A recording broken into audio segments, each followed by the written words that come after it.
They are confined in a vortex of tension, where fear and anger rule. Their greatest enemy is one another.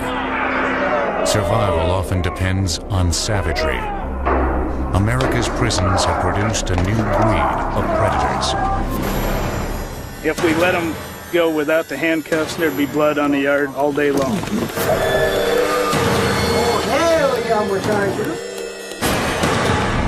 They are attacking each other on sight. Locked cells and thick walls keep them safely isolated from the public. However, each day, many are not behind bars. They're on the nation's roadways and flight paths. Basically, that is a prison. We're moving down the road. These planes are a high max cell block in the sky. We do the same thing that any jail, we just do it 35,000 feet in the air and a lot faster. The officers who transport America's convicts are on constant alert. They know a crisis can erupt at any moment, ignited by dangerous and desperate men lusting for escape. Anything can go wrong when you're outside of the walls. When you think you've seen it all, you haven't seen anything yet.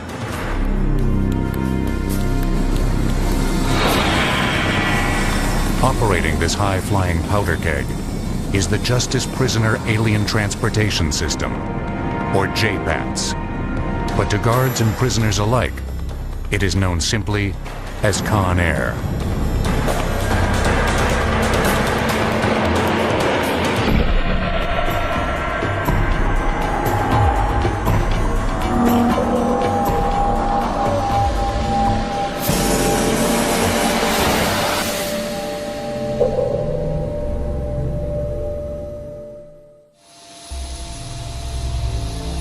Entrusted with the formidable task of transporting America's convicted felons are the United States Marshals. The nerve center of their operation is the JPATS Command Center outside of Kansas City, Missouri. Here, the travel itineraries of prisoners all across the nation are meticulously scheduled, then closely monitored as the convicts are in transit. The only comment the Marshal had was yes, supervising the command center's activities is U.S. Marshal Kent Pekarik. Sometimes we're referred to as a travel agency. Somebody calls a travel agency and says, I want to go from Miami to Atlanta. That's pretty simple. But the people that we're moving aren't making the phone calls. It could be a United States District Judge, it could be a U.S. Magistrate, it could be a defense attorney, and they're calling us and saying, we want John Doe in Miami at this place in Los Angeles by 2 o'clock next Thursday.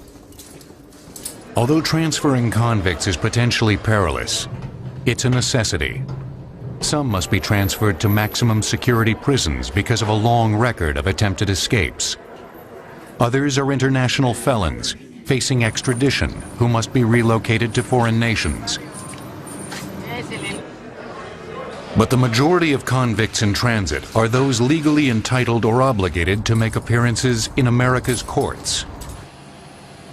Transporting the most menacing criminals on the same highways and flight paths as the citizens they have endangered is the price of a free society.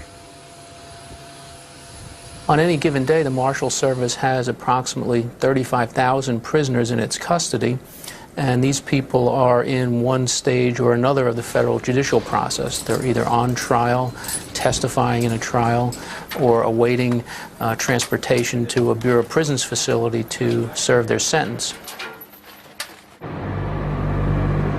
Before JPATS or Conair was formed, all of these prisoners were moved across the country exclusively on the ground. Now they can be transported by a fleet of 3 727s, 2 DC-9s, and 8 corporate-sized jets. The swifter system ensures greater security.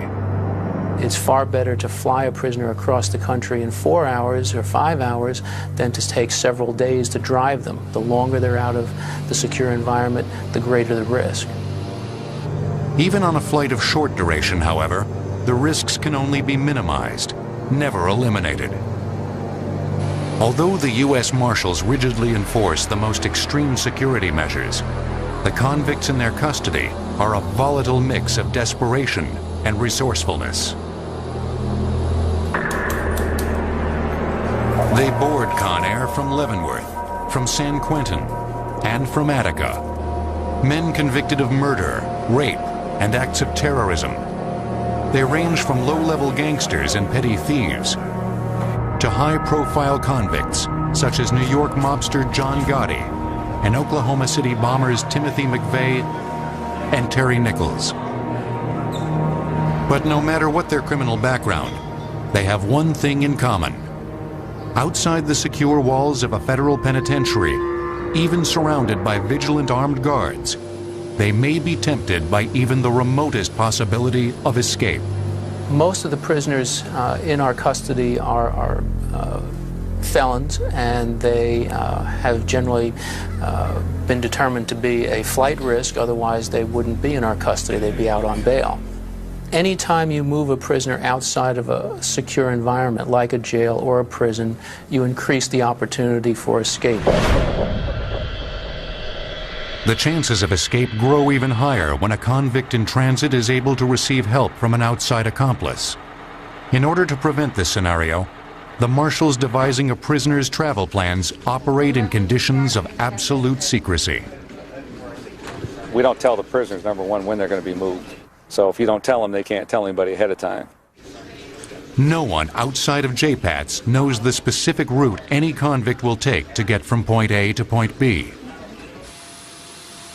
Another routine security precaution taken during the planning phase is an exhaustive background check of each traveling prisoner. Because of security issues and medical issues, safety issues, we want to know what type of individual we're moving. In fact, we probably know more about that particular individual than he knows about himself. Armed with detailed biographical information, JPATS travel coordinators are able to make sure that rival gangs and sworn enemies never share the same Conair flight.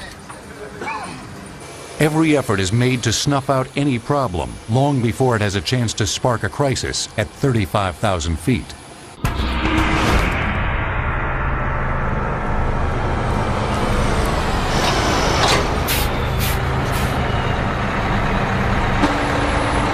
While America sleeps, the transportation operation begins. The Conair network utilizes not only planes, but a specialized fleet of cars, vans, and buses. Good morning. How you doing? The pre-dawn start time is designed to minimize risk to the nation's motorists by taking to the roads when traffic is lightest.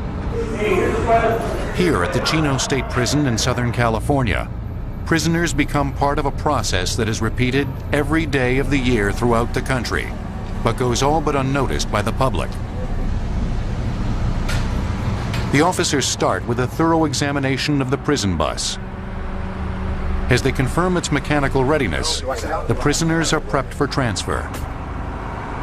Gomez! Gomez! In the back of the reception center, the officers back there, they're the ones that pull them out of their housing units. They bring them out and they do a strip search on them, and they place them in holding tanks until we arrive. We transport all level of inmates from drunk driving to multiple murders and everything in between. We transport a total of 38 at any given time on the bus.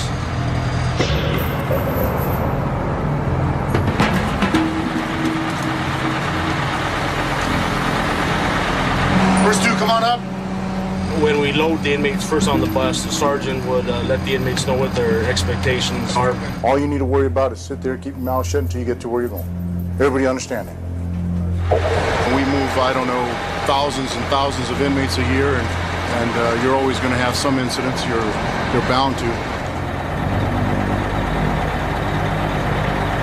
How long of a ride is it? It's going to get, you'll get there sometime today again.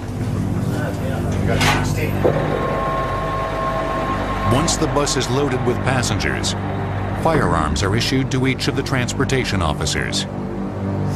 Yes, we're armed. We have our actual weapons on our sides, plus we're armed with other weapons that are on the bus. The precise positions taken by the guards aboard these mobile prisons is a detail they are not willing to share with our cameras. They maintain that such vital information could potentially be used by a prisoner's accomplices waiting in ambush along the vehicle's designated route. Sometimes less information is good so that people can't use it against us. We're not going to expose our security procedures.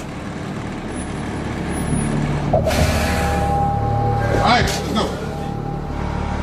At 5 a.m., the bus leaves the grounds of the Chino State Prison. Despite JPAT's elaborate security precautions, the veteran guards are all too aware that they are now entering an environment that is no longer in their complete control. On the outside, they realize anything can happen.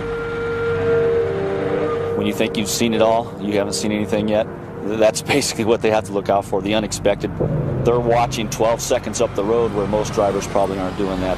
They also are concerned about the possibility of ambush, moving these convicted felons. They're watching for vehicles that would be following, pulling up beside. So it's kind of a counterintelligence, I would guess, for lack of a better term. With no nightmarish scenario impossible, the tension aboard these vehicles is as tangible as the weapons the guards brandish in order to combat it. The intensity is perhaps even more palpable thousands of feet overhead, aboard the Conair jets. At 35,000 feet, one lapse in security among the world's most dangerous convicts could trigger catastrophe.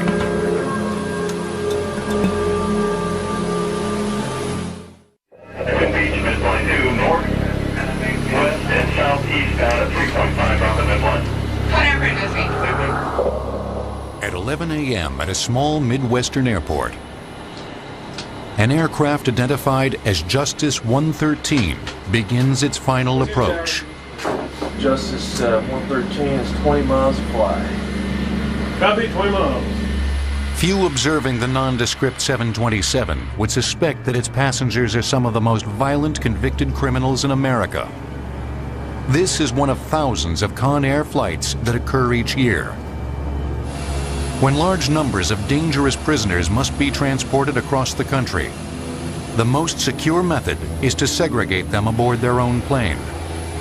The nature of their crimes makes it very difficult to put them on commercial aircraft, even with armed escorts. And so JPATS was designed to be able to move these people long distances in relatively short periods of time in maximum security.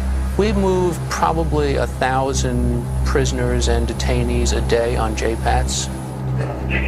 Justice 113, Mars Tower, check wheels down, wind estimated calm, cleared to land, runway 32.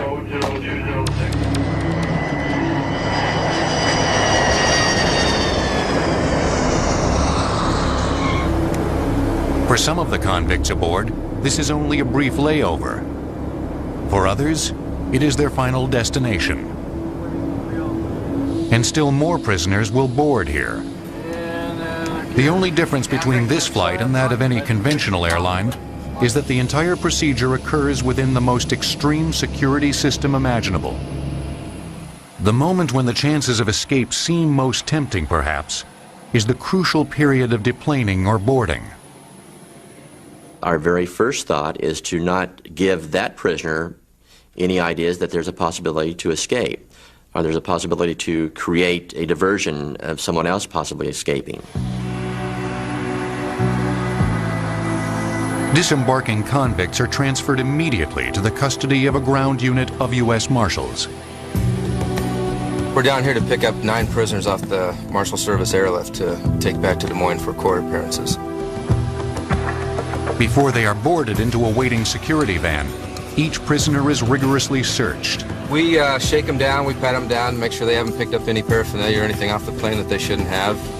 The tight security never lapses, as prisoner restraints are rechecked for the next phase of transport. They're all restrained with belly chains, handcuffs, and leg irons at all times, and they're not removed during the trip at all. For the next 8 hours, the Marshal's van will be their prison on the road. As their journey continues, so does the vigilance of the officers guarding them. When we're in transit with prisoners, we consider them all a maximum security risk.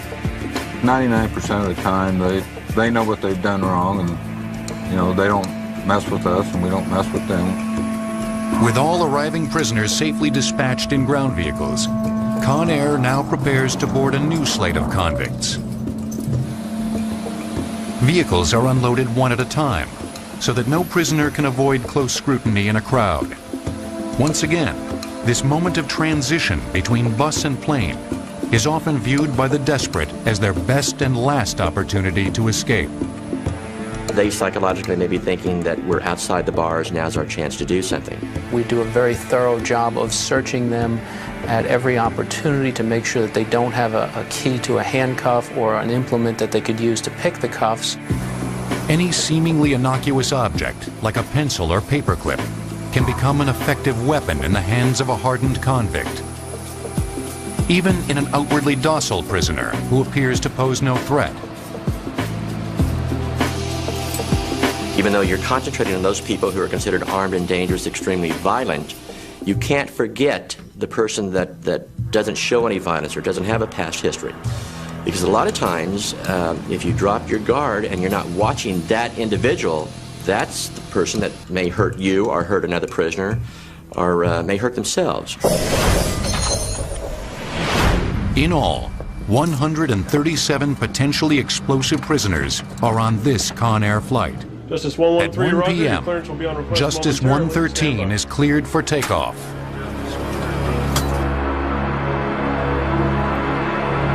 The final destination is Oklahoma City.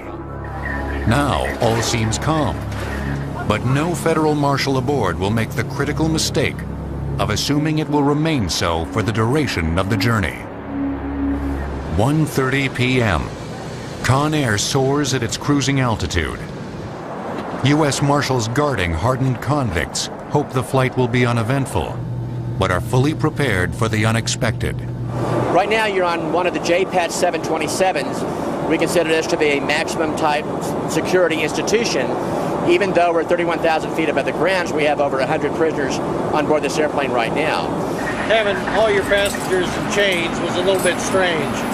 All our flight attendants are hairy-legged for the most part. And nobody complains if the movie is bad or the champagne's stale. We don't look for smooth air.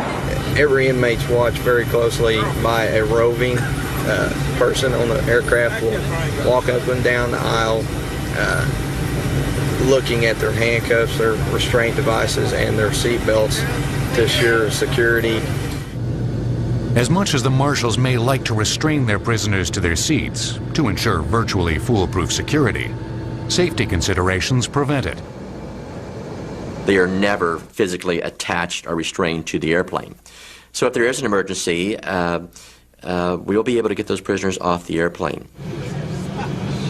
With prisoner movement disallowed but physically possible, there is always the chance that two convicts could suddenly endanger all aboard by lashing out violently at one another. Imagine this harrowing scenario playing itself out in a cramped aircraft miles above the ground. Even worse, perhaps, could be a staged struggle designed to create a diversion so that an accomplice would have an opportunity to free himself from his restraints. The main concern would be a prisoner getting out of their restraints. Having a prisoner get out of their handcuffs or their leg irons would be the worst thing that could happen. As far as a prisoner becoming so unruly that we would lose control of that prisoner, and a prisoner possibly taking over the control of an aircraft, that it's highly unlikely that that would ever happen. First of all, we have an adequate force of personnel on board the airplane. If necessary, marshals aboard Conair are authorized to use firearms to halt a prisoner's aggression, but only as a last resort. In a pressurized aircraft cabin, any errant bullet which pierces the hull could endanger the lives of everyone.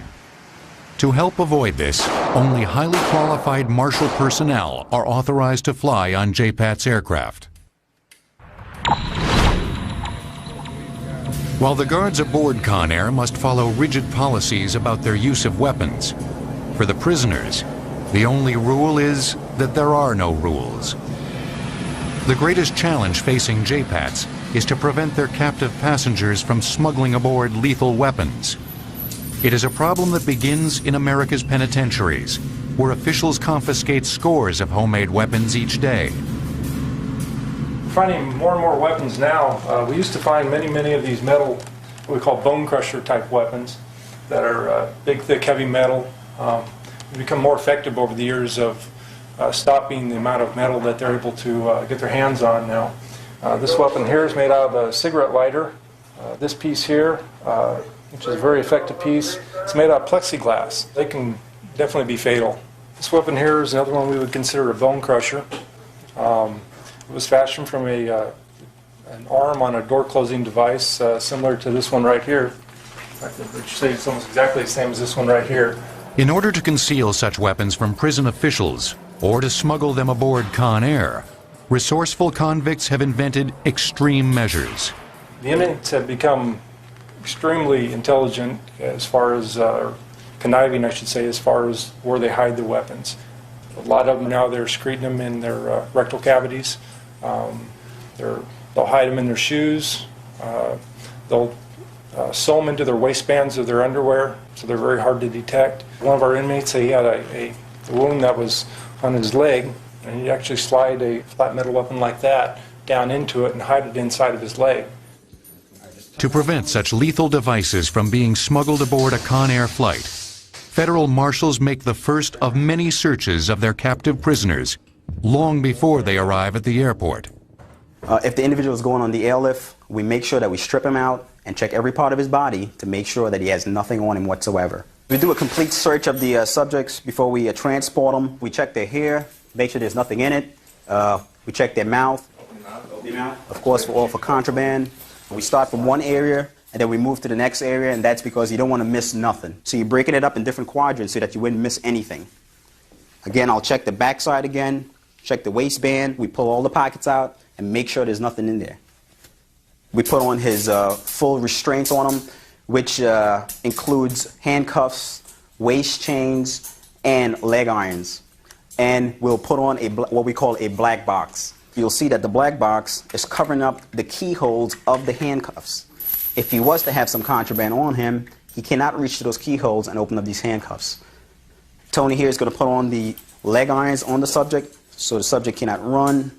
And each of these, the handcuffs and the leg irons, both have double locks on them. Marshals make sure to know which of their prisoners face a date with a gas chamber or a lethal injection. They may be the most unpredictable and dangerous captives of all. The biggest risk offenders, I suppose, that you would say we have are probably the people that are facing a death sentence. Those folks are bad actors, there's no question about it. And you need to have them controlled at all times because they don't have a whole lot to lose. The entry and exit point to the courthouse is a double-doored chamber called a sally port. Only one door can be opened at a time. Steel and concrete barricades prevent any forced entry. This area will only be vulnerable when these barricades are lowered and the garage door is opened. Before this happens, weapons are drawn.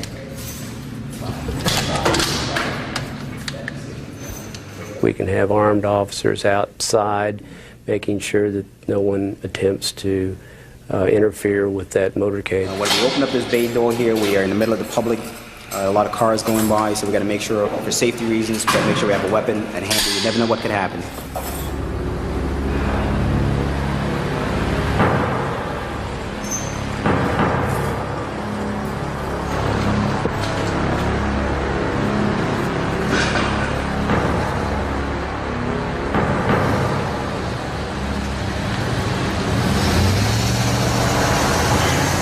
While the van makes its way to the airport, across the country, a different breed of prisoners are readied for Justice 113's next stop. Okay, inmate Smith, I need you to step out of your cell, please. Walk down the hallway here. Female prisoners are moved with the same painstaking precaution as the men. And, I need you to grab hold of the top of that chair and lean up on it. Bring your left arm down. Basically, it's maintaining security at all times. They're never just a passenger. They are secured inside the prison as they are outside the prison. A Conair passenger cabin is one of the rare venues in which males and females share the same maximum security facility. By 4 p.m., Conair is once again at full capacity at its cruising altitude of 31,000 feet.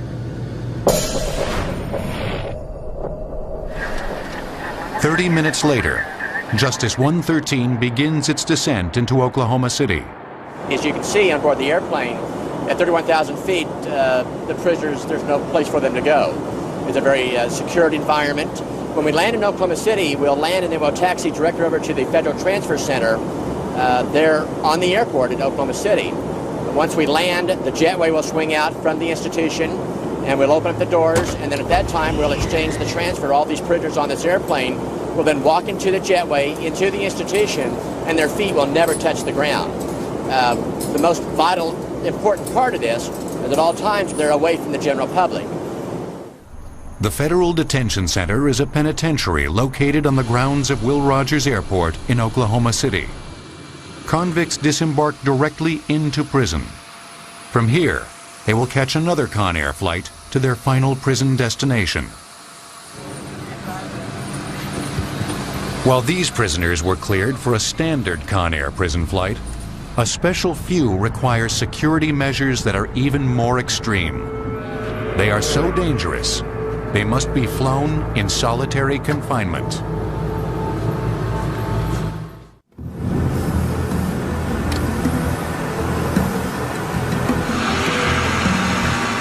While Conair can safely transport over 100 violent convicts at a time, some prisoners pose such an extreme threat that they merit equally extreme security measures. If we move someone as an individual, that means that they are either an incredibly high security risk, someone who is a high-profile prisoner. You can't afford to have them out in public, so you move them by themselves. Flights transporting one convict in isolation are arranged not only for the protection of the public, but for the protection of the prisoner. Timothy McVeigh and Nichols were accused of the bombing incident in the federal building in Oklahoma City. There was considerable transportation of those individuals. When they were in Oklahoma City, the local U.S. Marshal's office did the transporting, and JPATS then had to transport those two individuals from a secure location to the trial in Denver, Colorado. Other high-profile prisoners, such as organized crime leaders, present an extreme escape risk. John Gotti, from our understanding, was the head of a organized crime family in New York City. He was indicted numerous times. The violent nature of that business makes these people particularly dangerous. They have the money to be able to orchestrate escapes if they have the opportunity to do so. The challenge in transporting a prisoner of John Gotti's stature is to prevent the critical information leaks to the media, information which would be invaluable to accomplices plotting to assist an escape. The press has their job to do also, and they're constantly trying to find out when we're picking someone up or when we're moving, when we're flying. And because of security reasons, we don't usually want to publicize that because we want everything to stay safe, and it's better that those things stay as quiet as we can until we actually get the defendant to the institution. Unlike John Gotti, the most dangerous of the Conair solo passengers have no need for accomplices to create havoc. They stand alone as killing machines. There's one prisoner in the system right now that can break handcuffs basically like you'd break a piece of thread. There's people in the system that have killed up to 20 people. The commissioners of the Aryan nations, very extreme, very violent, they've killed multiple. And it's a feather in their cap if they kill, say, a female law enforcement officer. In the joint, it's one thing. If they do it on the street, it's bigger points. We handle the baddest of the bad, is what it comes down to. When they take them out of the cell, they take 6 guards to take them out of the cell, to move them anywhere. Well, in the case of moving a prisoner on Conair, we use full restraints on them. There's virtually no chance of escape or no chance of an assault on one of our officers. Rendering harmless the most violent of predators requires that the wrists be triple locked. In addition to handcuffs and a black box, the hands are placed in a set of synthetic mittens that prevent him from using his fingers. We've got issues where people have actually pulled things off of an aircraft and used them to make shanks. With that mitten on top of an individual's hands, he's prevented from even touching his fingertips. The final security device constrains the convict's movements to an even more extreme degree, one that has inspired Hollywood prop masters. The mask prevents the inmate from spitting, manipulating the restraints with his teeth, or biting his guards. Though these measures may seem like overkill, the marshals are trained to never underestimate the criminal mind. Everybody in this system is clever. That's all they do is practice on martial art holds of pressure points, because that's all they have is time on their hands. Physically, mentally, they're in their own world. And at any given time, they can have their upper hand. Once prepped for the move, the transport team acts quickly, with no advance notice to their captive.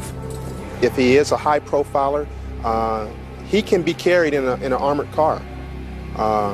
And with that armored car, there's chase vehicles. You may take out the first car, but you're not going to take out the convoy of U.S. Marshals and other law enforcement that are fully aware. As the prisoner arrives at the airstrip, the Conair jet is already prepped and ready for takeoff. And just as they do for standard Conair flights, marshals form a security perimeter around the aircraft. There are two possibilities. One, that there could be an escape of a prisoner being moved. The other risk is the possibility of someone attempting to aid in an escape. And so that's why you see the armed people securing the perimeter to prevent outside forces from engineering an escape. It is the marshal's sworn duty not only to prevent their prisoner from escaping, but to prevent any attacker from harming the prisoner. You're looking at an area that's 3,000 yards open, a sniper, in the event that they want to take that individual out, we couldn't do anything about it. If you want somebody bad enough, you'll get them. We do everything that's possible to make sure that that doesn't happen. Once on board, the final security measure goes instantly into effect. Marshals are forbidden to converse with their isolated passenger. It certainly is a jail environment in the air. There are no frills to the flights. Once seated, they are not allowed to get up for any reason. It is a very controlled environment. Obviously, at 30,000 feet, you can't afford to have an incident. Passengers requiring this extreme form of confinement aboard Conair are invariably transported to a prison where security is just as tight. One such penitentiary is Pelican Bay State Prison in Northern California, home to many of the most sinister convicts alive.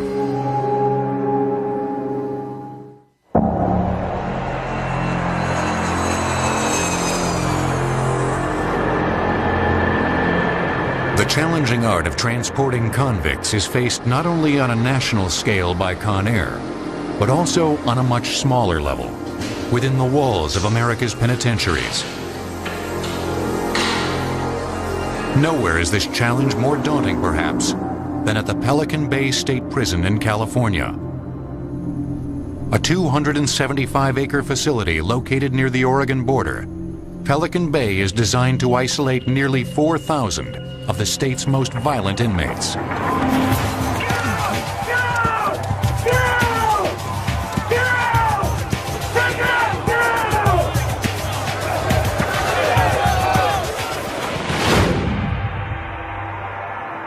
Pelican Bay State Prison is referred to as housing the worst of the worst. In order to transport such volatile convicts between various facilities over the far-flung prison compound, corrections officers here rely on uniquely designed equipment and well-rehearsed procedures.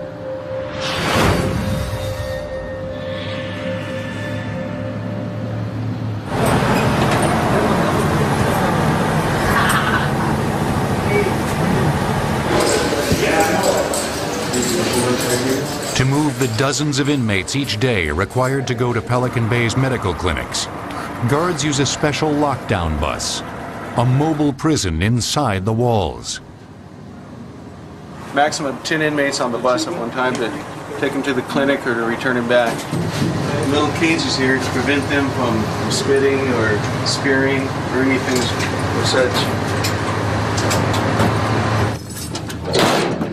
The bus is checked frequently to make sure no contraband has been stashed. and that nothing has been removed which may be fashioned into a weapon. Security is further enhanced by the lack of any centralized bus stop where convicts could gather and come into conflict with each other or with guards. Service is door to door. Lieutenant Ben Grundy has been with Pelican Bay since its inception in 1991. Security is very high at this prison. You'll notice when you go in and come out, you have to go through a number of checks, number of what we call sally port, double gates, and numerous doors that are electronically operated. Even when convicts are moved simply on foot, they are subjected to the tightest possible security standards. Everywhere we go, we're being escorted to the medical department, on a visit. When we're doing escorts in a tense situation like this, we make sure that it's a hands-on escort.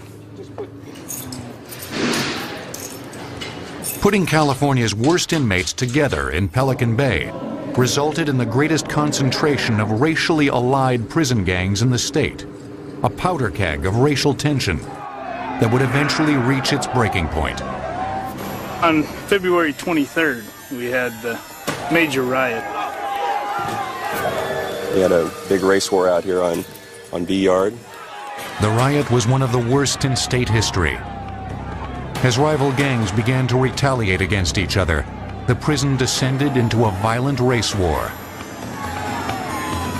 There's a race war pretty much amongst all the inmates. You know, there's no telling when one might go after another. At Pelican Bay, the simple act of walking across the prison yard can get an inmate killed. Even though an inmate is locked up at Pelican Bay State Prison, he is a convicted felon. He has a right to walk in the general population or move around within the prison system without being stabbed. To protect the inmates, prison officials declared a state of emergency. There's a lot of racial incidents here between inmates. And there's been so much, we're on lockdown. When we're locked down, basically what that means is that the inmate movement is greatly restricted. They're not allowed to come out on the general population yard and play basketball or volleyball and just kick it with their homeboys. They are locked down. They spend most of their time in their cell. We don't mix up races.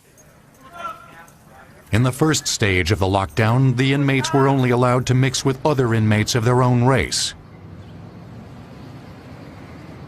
They'll stab each other because somebody might not have been involved in one of the other race wars. Those who didn't participate in the race war were targeted by their own race.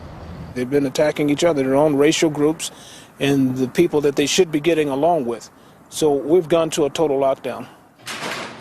Pelican Bay's total lockdown has created a unique situation where even prisoners locked in an institution require full-time security from other prisoners. Every inmate movement is calculated. They're handcuffed to go to the showers. They're handcuffed to go to the doctor. For the inmates' protection, Pelican Bay's notorious killing fields, the yards, are kept vacant.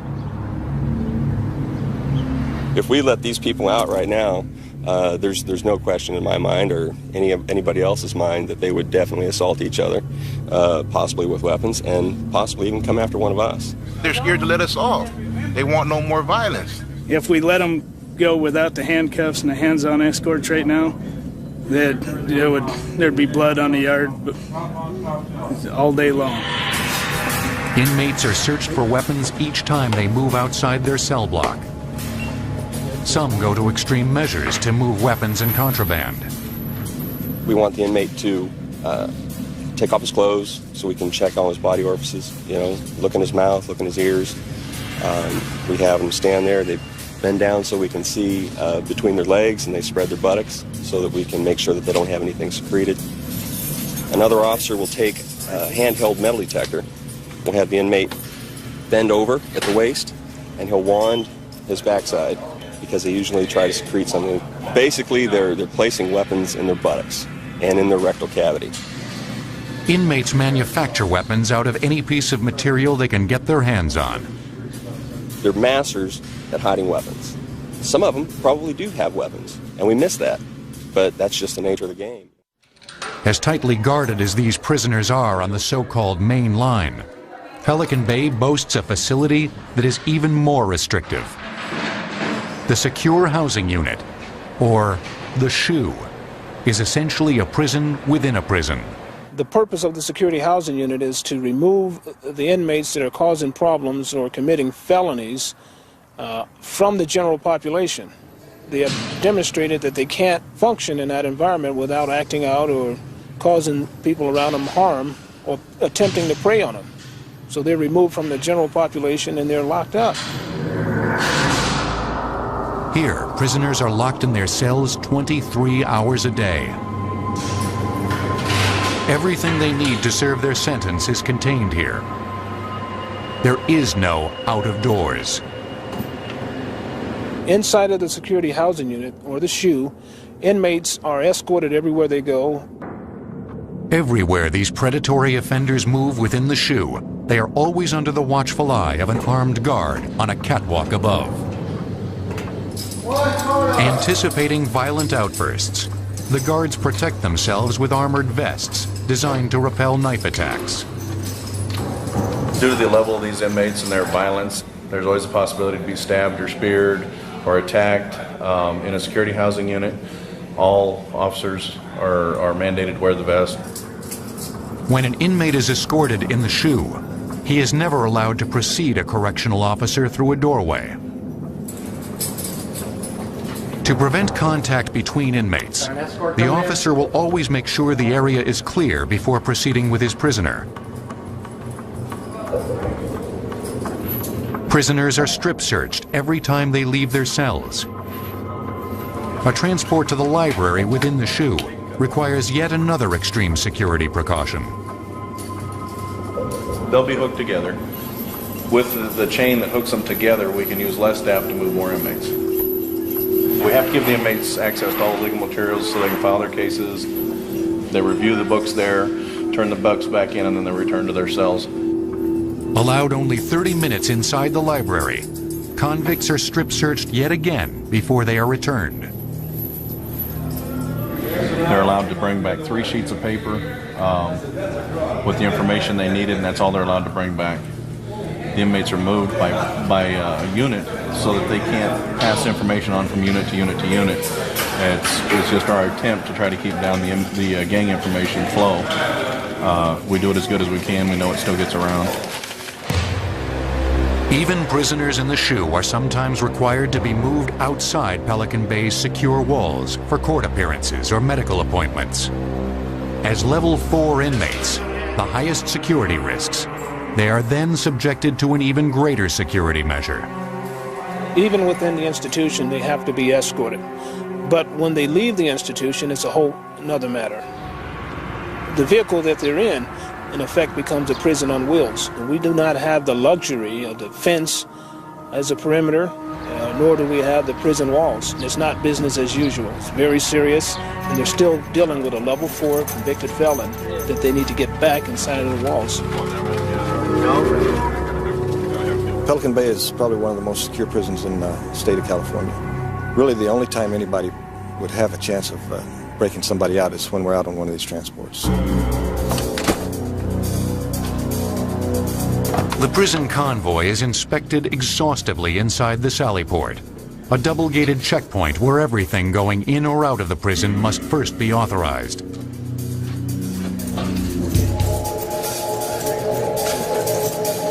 Here, officers are issued weapons for their venture outside the walls. Anytime you take out a level 4, it's 1 sergeant, 3 officers, and everybody's armed. We don't give them any prior notice. That way, there's less chance of them being able to notify anybody on the outside that they're out, less chance of an escape attempt. On this day, the transportation team is moving inmates to a local hospital for appointments with heart specialists. To minimize the chance of an ambush by a convict's accomplices lying in wait along the road, officers vary their route daily, avoiding predictability. Anything can go wrong when you're outside of the walls. You have to Be careful about what could be a staged event. Could have a cuff key inside of a body cavity and try to take off his restraints. Throughout their venture outside the walls, inmates are never out of a correctional officer's sight.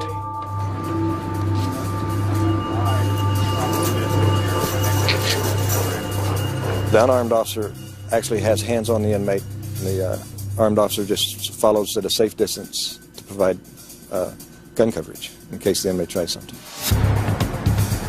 The Pelican Bay transportation officers have mastered the art of moving society's most dangerous criminals, just like their counterparts aboard Conair.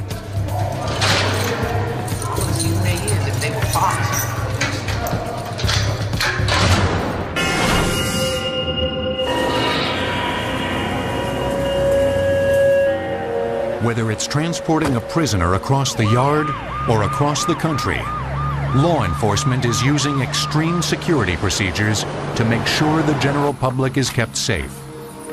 We take every precaution to make sure that the public is not confronted by those types of individuals.